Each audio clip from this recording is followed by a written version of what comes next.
Hello everyone, and welcome to Inside the Mind of Sport. In today's episode, how can the best golfer in history be so bad? And why can't Floyd Mayweather get enough of boxing?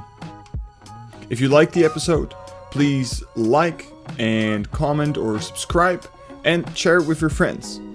Now, let's dive into the mind of sport.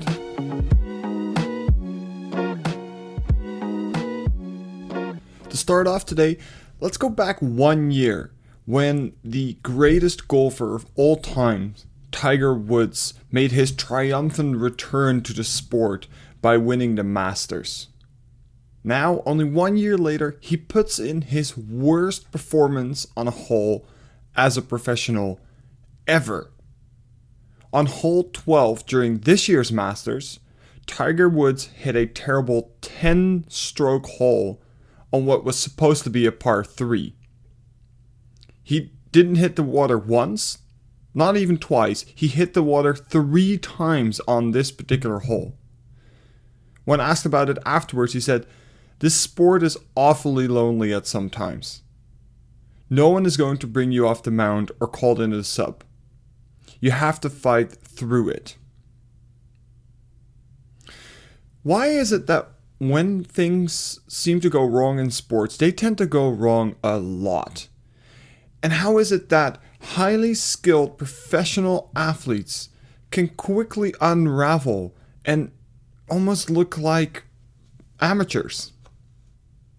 To understand this, we have to take in 2 really important things into account. And both things work in tandem here to make this particular moment with Tiger Woods happen. The first thing is the way the brain of a professional athlete works. And the second thing is Tiger Woods himself and the way he trains and prepares for competition. Now, let's start with that first thing. What's really interesting about the brains of professional athletes is that they are awfully specific. So, we expect athletes to be good at sport in general. And this is true to a certain degree. But in general, actually they're very good at one very small thing. To illustrate my point, let's take an example of the greatest basketball player ever, Michael Jordan. Because he provides a really good insight in how this specificity works. Because when he first retired, he went to go and play baseball. As I'm sure a lot of people know have watched The Last Dance recently. At best, he was a mediocre professional baseball player. He wasn't bad, and he probably did a lot better than a lot of normal people would have done. But he wasn't able to transfer his amazing athletic ability and his skill at basketball into baseball. Now, you could argue that these are 2 completely different sports with different required skill sets and things that make you successful. So why would this apply to Tiger Woods in this particular situation? I mean, he is still playing golf. He is playing it on a course that he has played before, and he probably made a few of those shots before in his career. But specificity is even more specific than not being good at baseball because you were good at basketball. Let's take another example, and it comes from baseball too, but now compared to softball. Jenny Finch is an American softball pitcher that has won medals at the Olympics and many other accolades in her own country. And when you look for her name on YouTube, you'll find a whole series of videos in which she goes up to MLB hitters and challenges them to hit her pitches. Now, you might think this is an easy task. Softballs tend to travel slower, the ball is bigger, and these are the best baseball hitters in the world. However, what happens is actually really interesting. They are unable to hit the balls. There are these superstars that get thrown out of the game by a softball pitcher. And it shows really what the specificity of skills is all about. The skills you have in a sport are so specific that they do not easily transfer between sports or situations that are very specific. But not only that, they also don't necessarily transfer between different conditions or different locations. So in essence, to your brain, hitting a baseball in Stadium A is not the same as hitting a baseball in Stadium B. And on top of that, they don't necessarily transfer between different emotional states. What I mean by that is that hitting a baseball when you are angry to your brain is not the same as hitting a baseball when you're relaxed. And this explains a lot why people tend to do better in practice than they do in competition. They're good at executing their skills under a relaxed, non-pressured environment, but the moment that the emotional state changes, they're a lot worse at executing their skills. Now, why is this important to Tiger Woods? Well, think about it. He is the best golfer that has ever played the game.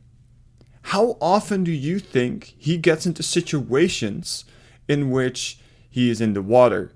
Not once, not twice, but 3 times.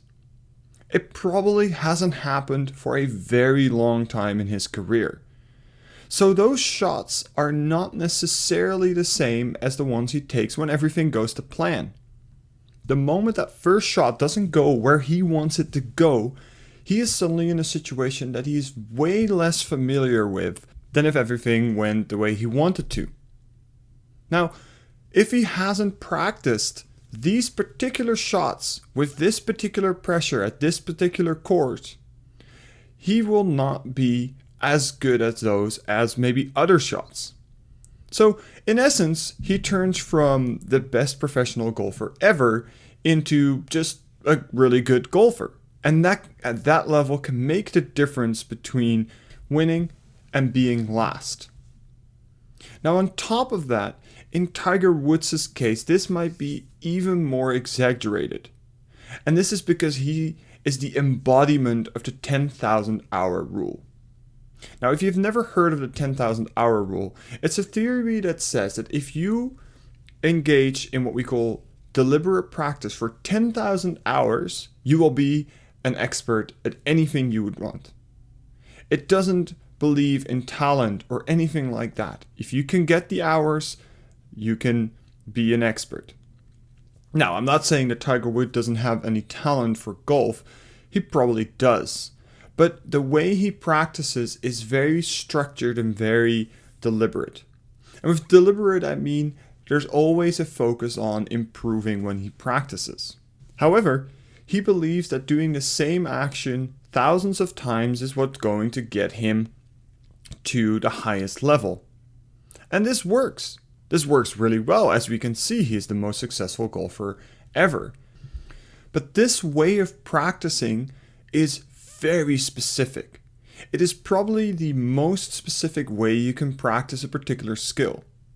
And that also brings with it the downside of specificity, which is that those skills you practice do not necessarily transfer to different situations, different courses, different environments, and different emotional states. So the way Woods practices, combined with the fact that this particular situation was very unlikely to happen, meant that he didn't have the flexibility to deal with it, and ended up getting 10 strokes on a hole where you were only supposed to get 3. Now, you can avoid this very specific type of training, and it's called differential training, in which you use different situations, different environments, different emotional states, and kind of just all throw them together and let your body and your brain figure out how to deal with each one of them. And this also has upsides and downsides. It is less specific, allowing athletes to be more creative and more flexible during competition, but maybe a little bit less good at those really expected situations. With the success that Tiger Woods has had over his career, I don't think you can argue with the fact that he's gone about this in a sensible way. If you win this much, I don't really think at the end he's going to mind this 10-stroke hole. But it is really interesting to see how a combination of the environment and the situation and the way somebody reaches the highest level in their sport can make it that in certain situations, they're just not that good.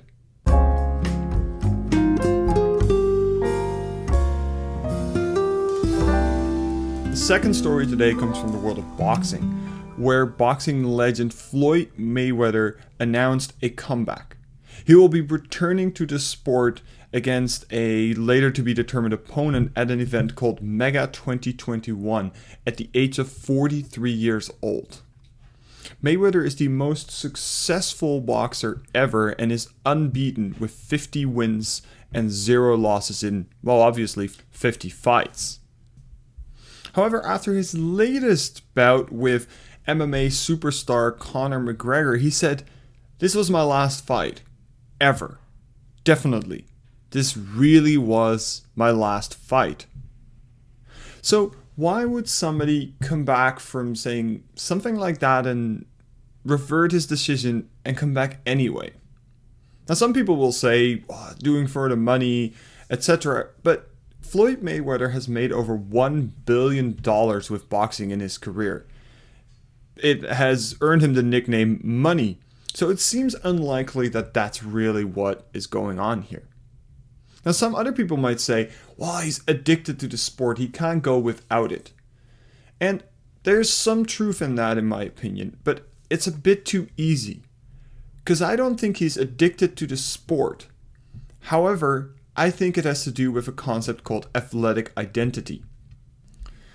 Athletic identity is a concept that refers to the amount of somebody's total identity that is taken up with their life as an athlete. To understand what that means, take a second to ask yourself what the answer to the question is, who are you, is for you. In my case, I would say, I'm a mental performance consultant, I'm a coach, but I'm also an athlete in some ways. I also am a musician in some way. I like to make music. And on top of that, I have my social circle, my friends, my relationship. So if I had to put a percentage on the amount of my total identity that is taken up by my identity as an athlete, I probably wouldn't get much further than 25%. So now take an instance in which I'm suddenly not allowed to be an athlete anymore. And this means that suddenly 25% of my identity has been taken away from me. And I need to fill that somehow, because I can't be 75% of a person. But for me, that's only 25%. I can fall back on the other things. Maybe I'll start coaching more. Maybe I'll spend some more time with friends. So those percentages become larger. Overall, I always need to be 100%, but I have other things in my life that I could use in order to fill that gap in case I wasn't allowed to be an athlete anymore.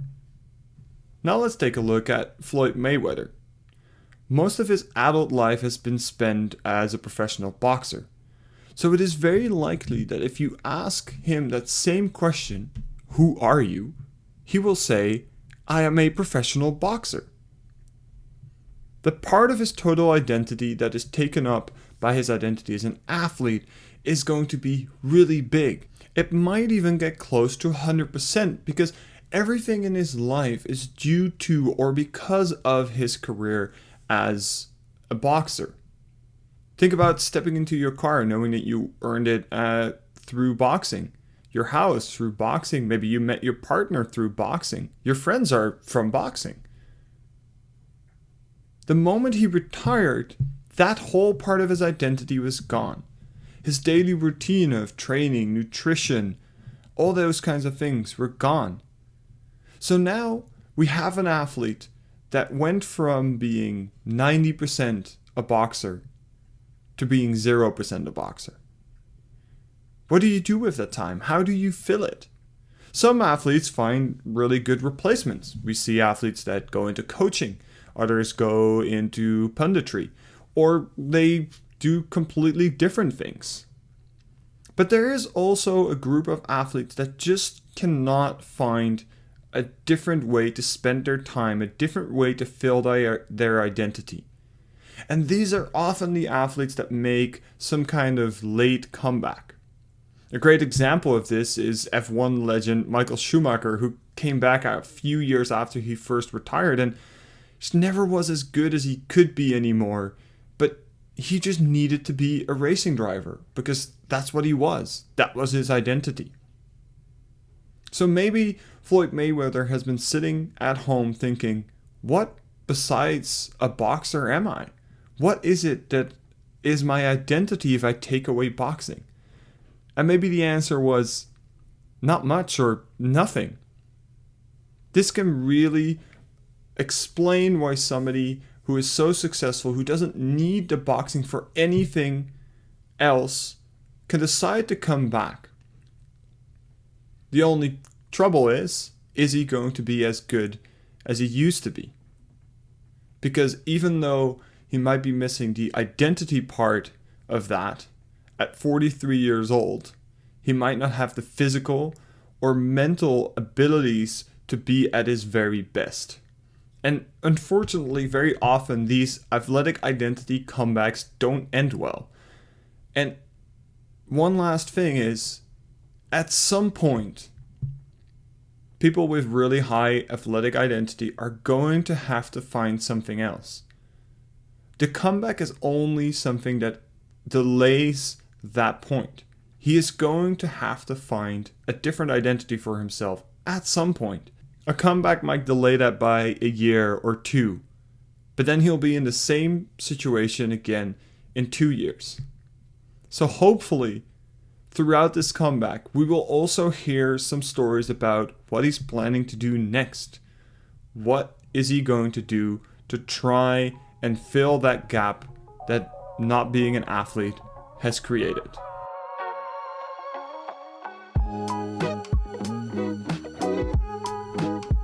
That was today's episode. If you enjoyed it, please like and comment or share it with your friends. And I hope to see you again in the next episode of Inside the Mind of Sport.